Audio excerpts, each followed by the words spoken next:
Evening,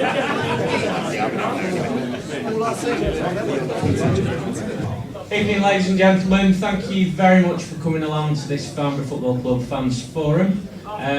We've got quite a few questions that have been sent to us via the website, so we're going to throw in one of those every now and again. What we'll do, I'm Dave Riche, I'm General Manager here. Pleased to meet you. Obviously, we've got a panel here. There's Garry, Gareth and Paul. So, basically, hold up your hands. If you please sort of have a bit of order when you're doing that, so that we can get around the room and ask all the questions and you can get all the answers that you want. We are looking tonight at having it predominantly just on the football side of things. There will be an additional forum called that will concentrate on additional matters to football. And for many of you, I don't know if you're all accessible to the website, but this afternoon we have put up financial accounts on the website for you all to have a look at. They will also be available from the club if you'd like to see them. So, you know, we're trying to be as open as we can with everything that we're doing at the football club. So I'll hand it over to the floor now, and can somebody start the evening now?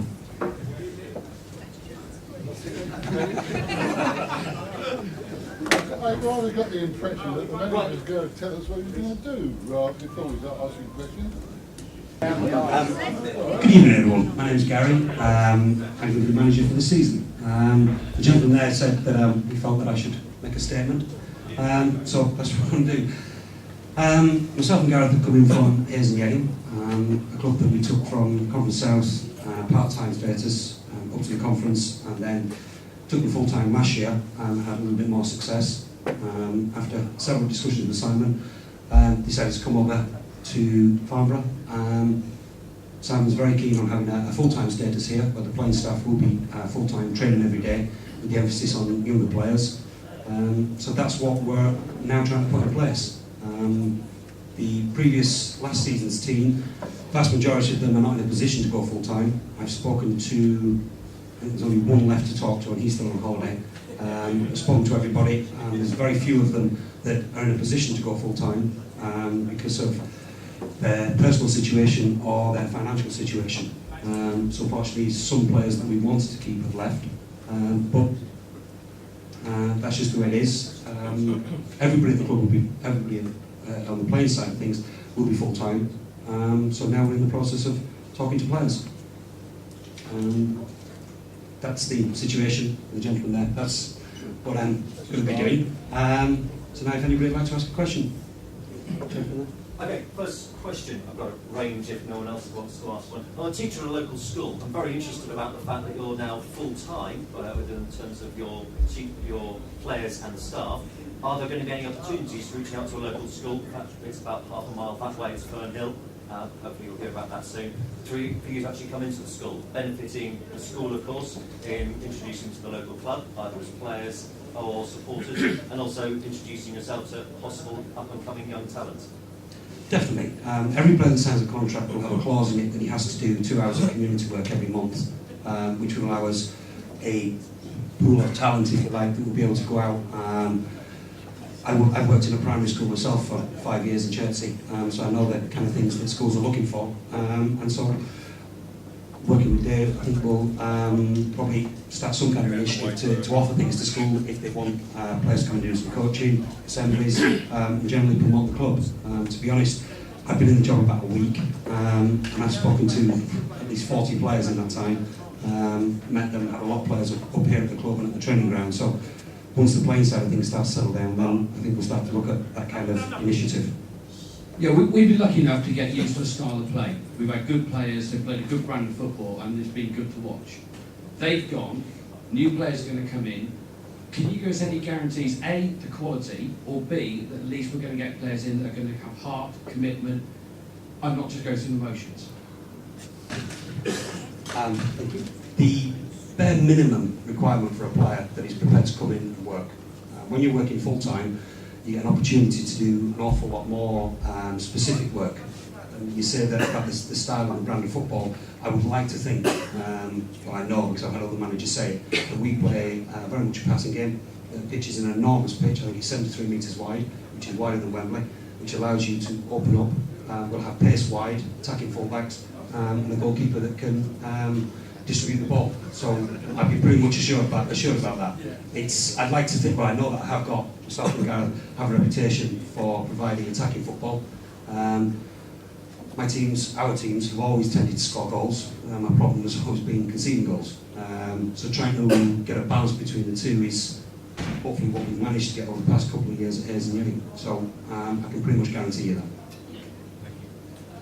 Right, as we're at the moment, are there any players from last season still left that are going to commit themselves to this club for next season, or are we going to lose a whole lot? Do we know yet? Right now, at this moment, there is one player that's agreed to come back to pre-season training, and that's it. One player from the first team squad. There are 6 from the younger side of things, 2 16-year-olds, 3 17-year-olds. But having said that, we've now got a list of around about 22 that are committed to pre-season training, which we're going to chop and change around. And there's still 2 weeks to go from Monday before we start. Which players agreed to stay? Michael Malcolm, and he hasn't agreed to stay, he's agreed to come in pre-season. I've invited him in for pre-season training. What I did with last season's squad, like I said, I've spoken to every one of them now and invited them in. And so far, only Michael Malcolm was agreed to do, indicated that he wanted to do that. To be honest, myself and Gareth were at the playoff final, 2 playoff semi-finals. We were at 2 games pre-season, and I was at the Dover game here as well. So I had quite a good knowledge of the players. Had Dale Binns for 2 years at Hayes and Reading, and had Michael Malcolm as well at Hayes and Reading. So I knew the squad quite well. There were several that we were very keen to keep, but unfortunately finances dictate, and they've received better financial offers that would allow them to keep their day jobs and continue to play football and pick some money up there. Have we got money in for players who are under contract? There were 2 or 3 that were under contract. I think there was 3 that were still under contract. 2 of those have gone, and we're currently in negotiations with the 3rd. Right, okay, so we will get transfer fees in, basically? No, they were players that couldn't go full time.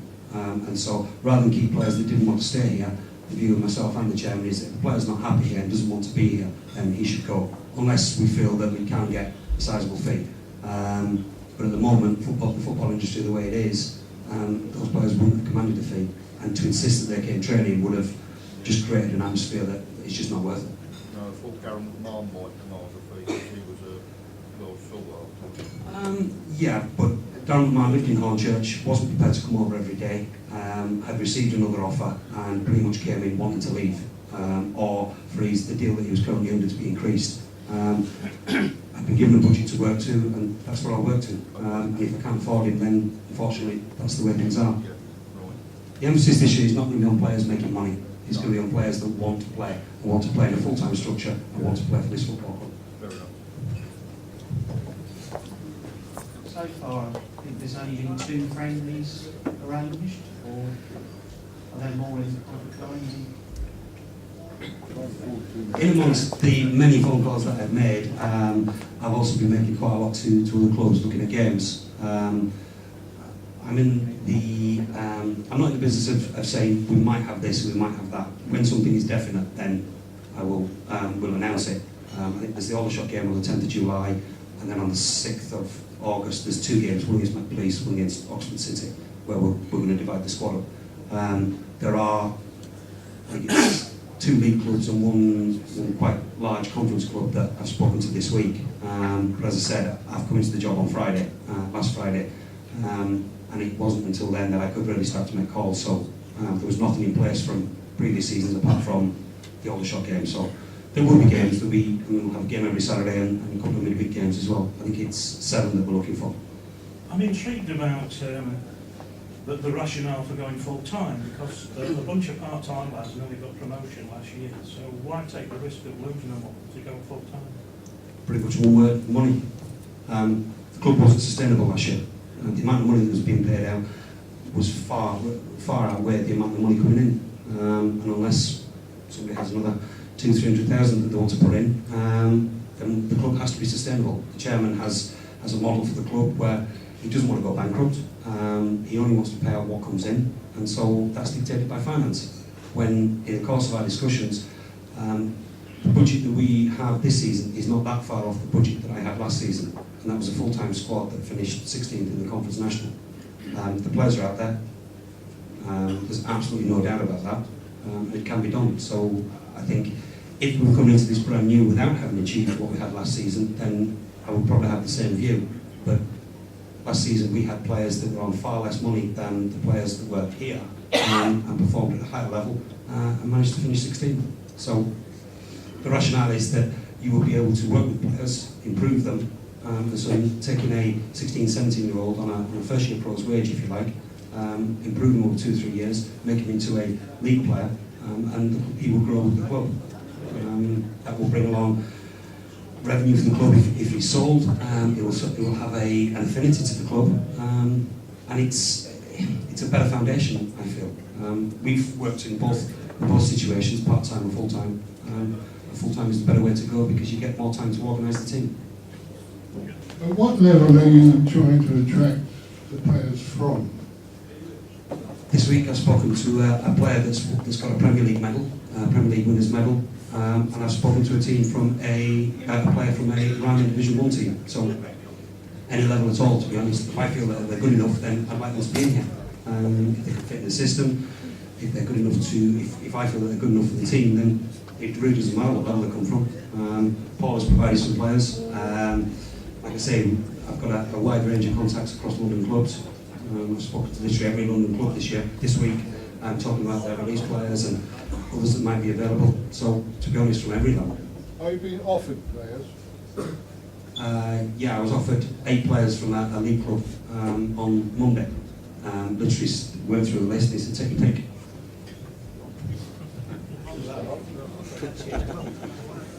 I mean, there are going to be some loan players coming in from league clubs because it's a cost-effective way of getting more quality into the squad.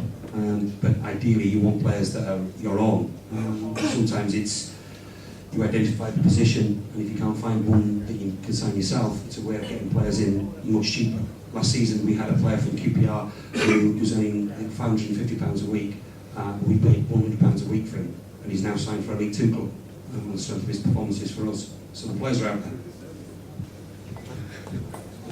Last season we had a number of games, something that sticks in my mind, where we were only able to field in that particular game one substitute. I mean, we had a very depleted substitutes bench for a number of games last season.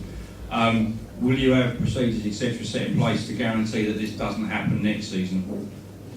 The game against Staines that you talked about, I know why that happened. And I don't really want to comment about what happened last season. It's quite simple. Anybody that's at the club, we will have probably an 18 to 20 man first team squad. There's going to be at least 20 academy players. There's a suburban league team, there's an Allied Counties team. If you don't have enough players to fill a squad, then you're not really doing your job at the start. So if all those players are registered, you can register as many as you want. You just register all the players, and if you need a player, then it's a phone call to Paul or the Allied Counties manager and say, who's your best left back? We need somebody to sit on the bench. That's what happens. It's not difficult, to be honest.